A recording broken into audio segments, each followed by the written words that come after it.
Hey there, and welcome to College is Fine, Everything's Fine, the podcast that helps you keep your head above campus chaos without losing your sense of self or your sense of humor. I'm Dr. Sarah Olivo.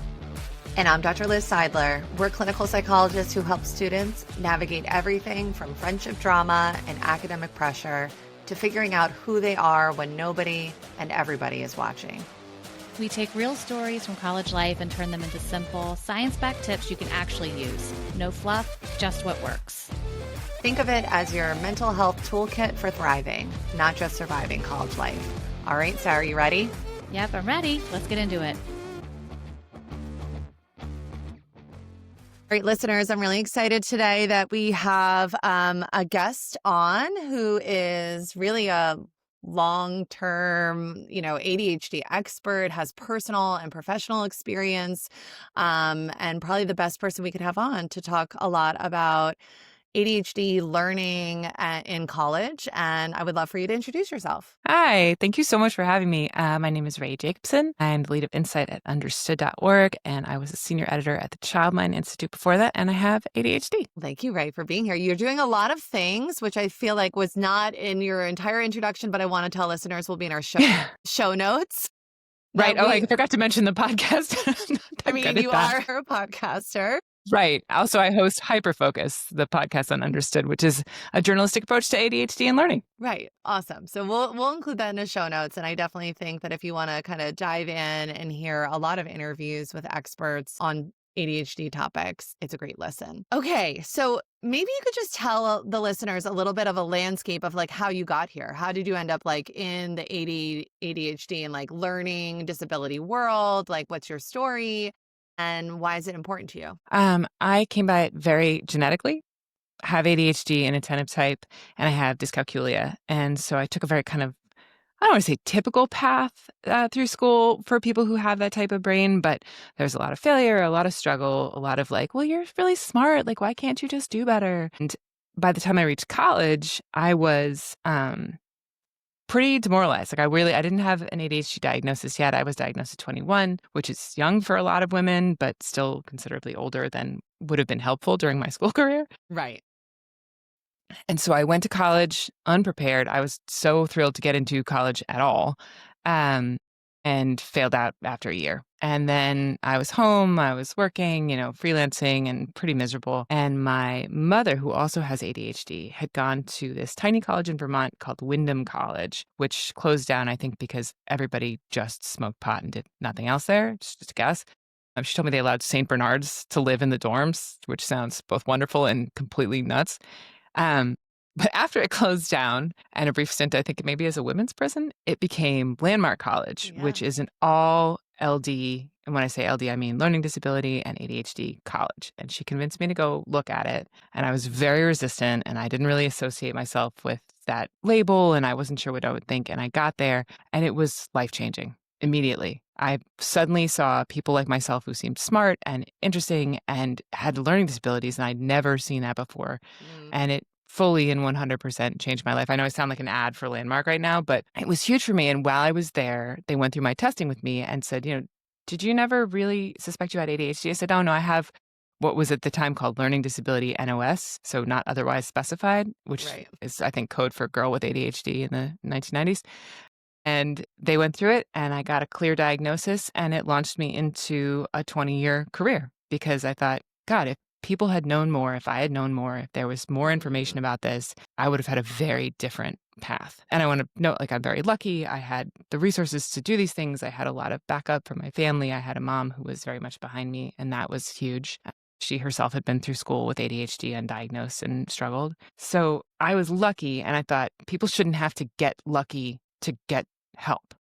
And so I've made it my career and I've been lucky enough to, the luck continued. I get to do this as a job and it's such a wonderful privilege. Oh, there's so many things I would love to ask you more about your story. But the thing that comes to mind that I think might be more time sensitive is, I work a lot with college students and teenagers and applying to college. And a lot of kids have this idea of like what college is, what school they're going to go to. And maybe don't pay attention to one, their readiness for college and also what college is a good fit for them, right? But like there might be elements of a school that fit your learning profile or have resources available to you that other schools might not have. Aside from a mom who has maybe had a lot of insight, awareness, and was pushy maybe to kind of get you there. But what do you think helped you be more flexible in your thinking about school and landing there? And what would you recommend for high school students as they kind of go through the college application process that might be helpful for them to consider? I think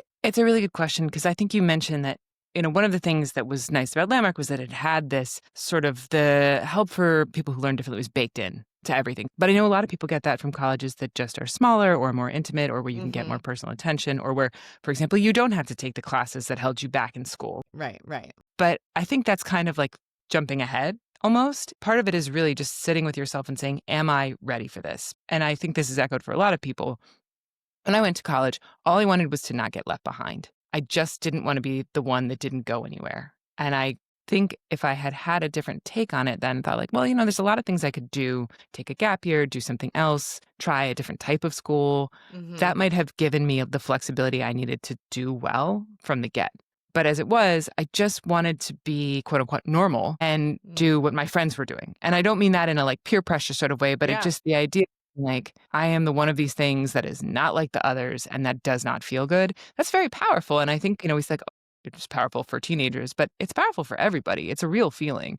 So like validate that in yourself, but also look and say like, how will this benefit me now? Like if you go to a school, and I used to work with clients who are transitioning to college, I have a master's in counseling, and talking to them about like, if you go to school, say you go to the college you can get into, which usually if you've struggled in high school might not be the dream school. Right. How will you succeed there? What will be different? And if you really have to sit with that question, you kind of start to think about it might end up that you're like, oh, here are the things that I need to do to make this different. But if it's just like, well, I'll just be in a new place and at least I'll be in college and it'll just be different, that is something that needs further investigation. Like if you can ask yourself what's going to change, not what will just change because I'm in a new place, but what am I going to do internally to change the way that I work? That can be a big decider for kids. And I also think not counting on college to be like a panacea, a cure-all, like a utopian learning experience, because it's still school. It's just school with less support. Yeah. Like, I think that's a very important thing too, because I don't know about you, but when I transitioned to college, I was like, I never have to take math again. Everything's going to be great. It's just going to be all creativity forever. And like, that's not really true. So I think you have to kind of be realistic both about yourself and about where you're going and about where those two things meet. Yeah. I mean, that would be a longer conversation to talk about how we can do that at the high school level, right? And what could be embedded within our school systems to help have meaningful conversations like that. But I do think some things that are takeaways from what you said, I think are important that, one, a change of environment, it might not cure all problems, right? And to also wherever you go, there you are. right. And to also be realistic that learning and being a student is basically the core of what college is, right? And so making sure that's something that you're interested in doing and then having some awareness about if you want to be successful doing that, what might need to be there for you. Now you kind of described, you went to maybe a school that was a really good fit for your learning profile, right? What did you find that was most helpful to you during those years? Again, I think it was a very specific thing. And I think you can find these things in different ways depending on who you are, wherever you go. But for me, one of the things that it was genuinely helpful that I wish everyone did for everyone all the time was teach basic organizational skills as a class. And if I got on a soapbox and this would be it, is that everyone should have to take a class on executive functioning skills and everything from how to organize a notebook to how to manage your time. It's incredibly helpful whether you learn differently or not. Yeah. And that was truly life-changing for me. But if you know you struggle with that and you don't have that option at school, seeking out maybe some help or support to get those things a little bit more firmly together before you go is really key because you don't have, someone handing you your backpack. You don't have any type of, outside support checking on you and saying, you didn't go to class today. Like, is everything okay? It's really about self-motivation. And if you don't know how to do the things you need to do to get things done, it's very hard to be motivated. So that's one thing that really stands out to me. The other thing was that I got to be around other people who it wasn't even so much that they had hacks or they, Yeah. we were sharing tips. It was more like you just got to sort of undo some of the sense of being like unpleasantly unique that Mm, comes with being a person who learns differently. Like if you go through school and you always feel like you're one step behind or one step to the left and everything is a little bit confusing and you don't really want people to know and you've spent all this time unmasking, getting to a place where you don't have to do that anymore is like I can't even describe the weight that comes off. mm, So maybe it's, there are not that many colleges like that. Most people don't need a college like that. yeah. If you go to a place and you just find your people and they get you and you don't have Yeah. to hold up the mask, that is huge. That is a big thing. When you were talking about that, I'm a huge proponent of group psychotherapy, and I am too. all my teenagers and young adults are like, "You're joking, right?" And I'm like, "Well, one, like research wise, like the treatment effects of group alone tend to be as beneficial. It's cheaper usually than individual. Like there's so many things, but the piece that I really love is this like feeling heard or understood even without words, that you can kind of see similarities, you can see like maybe experience the world similarly to you. And it seems like you were really lucky to have that experience when you were in college, and that for many students, finding people that might experience the world in the same way that you do, so that it can both, I think, reduce some shame and embarrassment that people have, and also a sense of validation or feeling understood would be helpful for sure. So, okay, what would be your advice? And maybe if you had any personal experience like this in high school, even, but maybe you didn't because you didn't have a formal diagnosis yet, but you've worked with clients, you've heard a lot of stories. I do feel like there's a lot of shoulds that college students put on themselves, right? And definitely from before college, about what a typical student should kind of look like: being Mhm. self-sufficient, not needing a lot of support, not needing to go to office hours, being able to self-teach and learn and kind of like do everything on your own. And there is almost this expectation that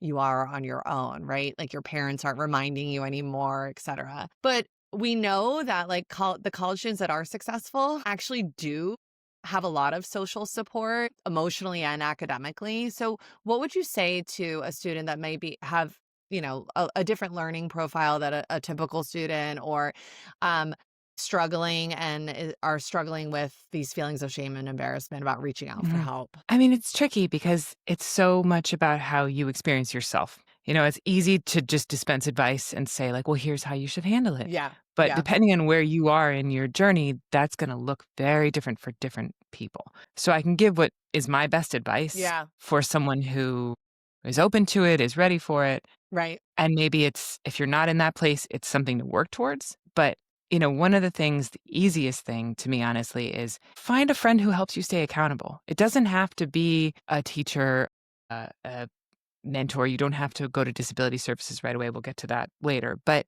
if you just have somebody who says, like, hey, I need you to, we're doing that project, we're going to sit together and do it. They call it body doubling Yeah. sometimes, where you're Yeah. working with someone. That is really helpful because it Hmm. feels very natural and it fits in very comfortably to the college mode. Like, Yeah. that is kind of the vibe. You're trying to Yeah. find ways to, like, do what you'll do in life, right? Like, find Hmm. friends who help you navigate tough situations. Like, no reason not to start then. In fact, it's one of the most helpful things you can do. Hmm. And then you have someone who you can turn to and say, like, I'm having a really hard time, and they can Yeah. show up for you also. That's really beneficial. Beyond that, one of the things that's nice about college is it is a little bit more egalitarian in terms of how you interact with teachers, with Yeah. administrators, with your advisor. Find people you really connect with. Like, I had a teacher who I still correspond with, who's still a friend of mine. It's not so much like a top-down feeling. If you have a trouble, they wanna know. Like, they Hmm. actually wanna know. They don't want you to just be the kid in the back who disappears. They Hmm. actually wanna understand how they can help you, and that is something you can absolutely take advantage of, even to the point, like, that if you're behind on something, if you're struggling with something, you Yeah. can say, "This is just really hard for me. I need a few more days."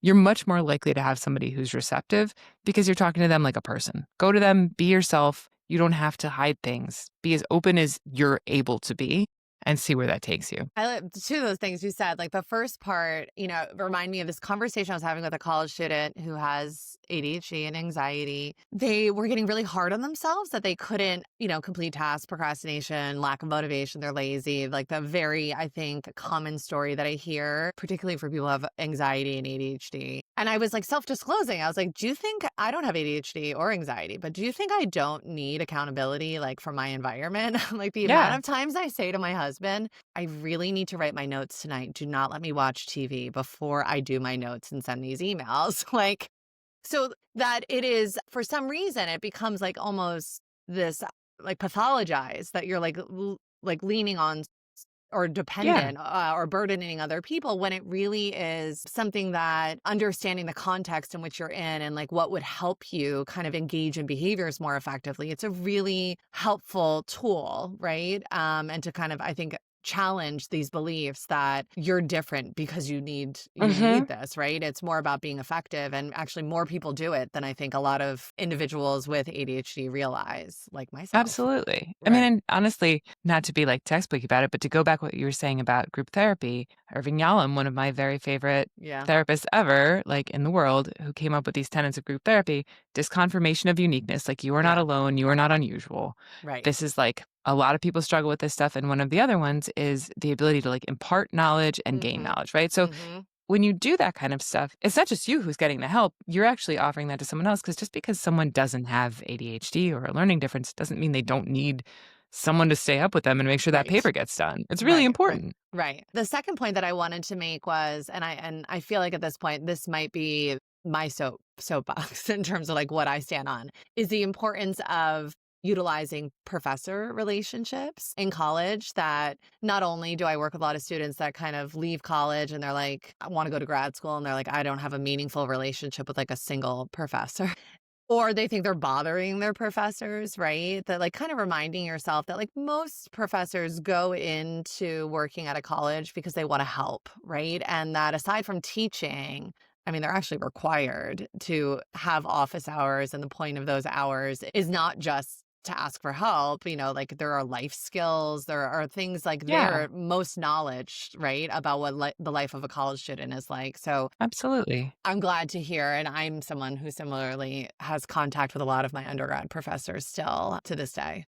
They can be lifelong, not just resources, but friends. And it's also something where, like, I don't know, when you go to college, one of the benefits is that you suddenly have access to an entirely different set of adult thought. Yeah, right, There's all right, these people you can talk to who have different perspectives than you've heard before, and that's useful on every level. right. Okay, so let's talk about, and this is, I think it's a difficult topic, and one that I'm always counseling families to really cope ahead for and think about in terms of what resources are available for students who have learning differences or have ADHD or have a disability. Because I'm always shocked that sometimes what's advertised does not Is not necessarily what's there. is not what's there. And also, a lot of college students struggle with self advocacy and kind of like following through. And they're kind of used to, I think, in the halls of a high school where someone will see you and be like, hey, like a gentle reminder, come to my office on Friday. Like, that's not really going to happen. So, I don't know. What are your thoughts about kind of campus mental health or disability services, and maybe as it applies to ADHD, is like, where could we maybe make some improvements, or what would you want families to know that, might be in their first semester at school, maybe they're struggling, and Yeah. I mean, that's a tricky one I know. because you love to be able to say, like, just go to that office and get what you need. And in my experience and with the people I've worked with, that's just very frequently just not the case. It's disability services could be better across the board. And even in some of the best schools in the Right. country, they're shockingly unhelpful.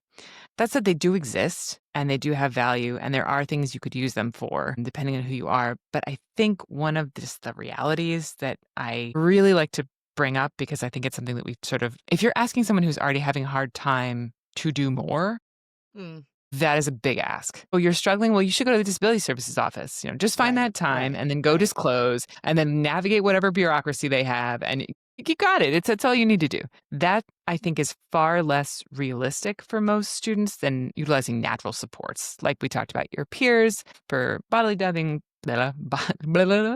body doubling, for accountability, for someone to talk to. Professors, your advisor can be super helpful, especially if you have a good relationship with your advisor. It's worth maybe switching advisors until you have a good relationship with your advisor, because that can also be really helpful. They can help you figure out how to advocate. They can help you figure out how to stay on track with your grades. I just feel like I don't want to knock disability services across the board. I think they do have some value, but I think in general, it's really important to put them where they belong in the schema, which is like pretty low on the levels. Like you're not gonna, that's not like the thing you're looking for. Yeah. Things I would be more interested in if I'm going to a college is how easy is it to get from your dorm to your class? Right? Is it in a snowy place and you have to walk really far? Because that's going to make a lot of people less likely to go. How easy is their software to navigate? If you have Blackboard, if you have whatever your thing where you see your grades and your syllabus, is that an easy thing for you to navigate? Can you get a preview of it beforehand so you can sort of work through it with somebody who can help you if you're having trouble? Because if your school uses it and you don't know how to,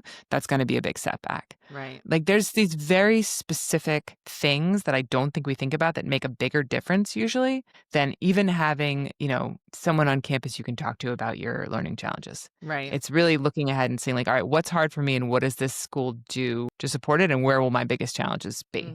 But I want to follow with that because there's something that I think is really important about all this stuff. And it's a little bit of a turn to stuff that parents feel very worried about, but I think it's really important to address, which is there is a lot of comorbidity with ADHD. And this is not like small stuff. We're talking binge drinking, drug use, eating disorders, bipolar disorder. There's a lot. And it's really important to not just think of this as something that exists in a vacuum, but something that can end up clashing with a lot of the challenges that come with college. And so school mental health services, that's a different thing. That's really important. And if you know that you have a hard time, maybe just even walking to find out where the office is, seeing what kind of stuff they have to offer, that's a situation where peers probably aren't your best choice, especially if you're going through something that feels scary or dangerous or upsetting, like suicidality or an eating disorder. So I don't want to like flatten those two things and put them together. I think I have my fidget in my hand, as you can see, but I forgot. But I do think it's important to separate those and maybe get acquainted with both. But I would put school mental health services higher on the list of things that you want to be aware of and how to access. Yeah. We talk a lot about too, like, and I think this kind of wraps into what you were saying, like, don't wait till the 5-alarm fire, like I was even surprised, like people ask me, I'm like, some universities, you really can just go for a crisis and you can't have individual sessions in their counseling center. So like, you should know that ahead. What do you have access to in terms of resources? Or I wonder how you would feel about this, but like, it sounds like if having awareness around what are your strengths and kind of deficits around executive functioning prior to going to college, to kind of seeing like, is there something potentially over the summer? Like, is there a course or something that I could do? Is there something my school offers around executive functioning? Or could I work with someone or individually to kind of really examine the landscape of like, what am I going to have to navigate in college that for somebody who has executive functioning deficits might be challenging, would be something that might be more beneficial than, disability services sending an email to your professor, letting them know about extra time. Yeah, I think it's, again, soapbox, I think it's the most important thing. Right. Okay, so we've talked about so many things. I'd like to talk a little bit about your podcast. So the podcast is called Hyperfocus. I mean, I'm a little interested about the name. I would love to know, is there anything that you tend to get really hyper-focused on? This is like the blessing and sometimes the downside of ADHD, but I find it fascinating. Like I was talking to a patient the other day, and she was telling me all about black holes and like how she's really hyper-focused on them right now. And I was like, oh my gosh, you know so much about this. It really depends on the week, I got to tell you. Who knows what it'll be? I am lucky in that the thing that I get to hyper focus on is also the thing that is my job for a lot of time. Like I genuinely love talking about this stuff. In case you can't tell, like this is my joy. Yeah. So the podcast is my chance to talk about things that I am really into and to do this thing that is my overarching hyper focus.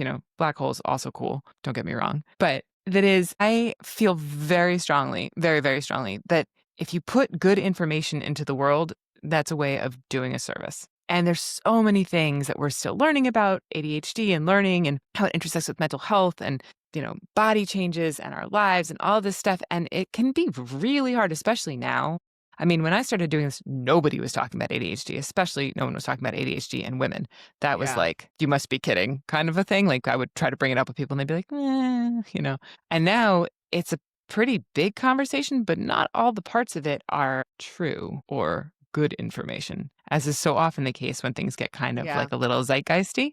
Mhm. So we've had the chance to bring on some of my like absolute heroes, like Dr. Kathleen Nadeau, who is one of the sort of godmothers of women with ADHD, talking about what it was like just like battling through sexism just to get people to acknowledge that women had ADHD at Mhm. all. We had this incredible woman, Dr. Catherine Berndorf, who runs the Motherhood Center in New York, come on to talk about the serious and vast, between postpartum depression and ADHD, which would have been extremely helpful to know before I had a child.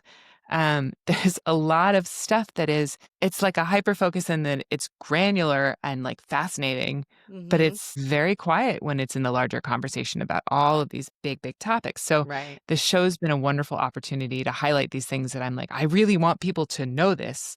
I mean, take your pick. There's a thing. And they let me sort of run around with my own brain, which is both a blessing and a curse. I'm interested in this and I'm interested in this and I'm interested in this. We have not yet done ADHD and black holes. Hold for that. I'm sure it's coming. Rabbit holes. We have done ADHD and rabbit holes, but it's been like an incredible privilege. I'm so excited to be doing it. I've been writing about ADHD forever. It's a new medium for me and I'm really enjoying myself. So yeah, I hope everybody checks it out. We haven't done college yet, but maybe we can have you guys on to talk about it. Yeah, wonderful. Would love. Okay, let's end with this because you were college age when you were diagnosed with ADHD. How has your own understanding of ADHD either evolved like through your work or your self-understanding since then? That's a great question. I mean, a lot of it in myself was, there's ADHD is vast, right? So you have to deal with all of the practical parts of it, not messing up at work and, remembering when you're supposed to be somewhere and not losing everything that you touch and all these kind of like very real, very important things that require a lot of skill building. But for me, what has been most life-changing and prominent has been like coming to terms with it for myself, like the negative self-talk, like I have a tendency to be like, what is wrong with me? Whenever I do something that is just ADHD, it's just ADHD. And now I have a daughter with ADHD. And so I am able to sort of like see her in a different light than I see myself. And that can be a little bit like reflectively kind, where I'm like, oh, I don't want her to say this to herself. Jeez. Right, right. And so that's been really helpful. But overall, like I said, when I started doing this, I mean, nobody wanted to talk about this. It was little boys and everything else was sort of like a weird tag on. And isn't it caused by like video games? And isn't it, maybe you should just Yeah. take vitamins and like try harder. Like it was such a different landscape than it is today. And I've been really privileged to be part of, pushing for change in that way through my work. But watching these new things rise out of it, like being able to talk about postpartum depression, like being able to talk about the way that ADHD affects the body, like being able to talk about how ADHD affects incarcerated people. There's Mhm. so much more we can say now because a lot of the general tone has come up. Right. And I love being able to finally focus on the more granular aspects of it and see maybe where more, I don't know, benefit sounds like a weird word, but where we can do good, where we can make things better for people who learn differently, who have this neurotype. So it's been kind of like a fun and exciting professional journey and a very sort of slow moving, but really wonderful personal journey too. Right. You really ended that on such a good note. I don't even know what to say. I mean, how lucky I think listeners are to have your podcast and your writing. And we really appreciate your time, your wisdom, and your honesty. And if you'd like to learn more about what Rae's doing, like I said, we'll put that in the show notes. And thank you so much for being on. Thank you so much for having me. This was wonderful. By the way, does anyone listen to outros? Should we do one anyway? Thanks for tuning in to College is Fine, Everything's Fine. We hope you're walking away with skills you can use right now, whether you're just beginning to think about college, starting your first semester, or counting down to graduation. If you like today's episode, you know what to do. Subscribe, leave a review, and share it with a friend or your roommate or your parents or that random person you keep seeing on the quad. Please don't be shy. Want more tools, tip sheets, or courses? Head to collegeisfinepodcast.com or follow us on Instagram and TikTok at College is Fine Podcast. We'll catch you next time with more real talk, more skills, and more of what actually works on campus. Until then, remember that we are rooting for you.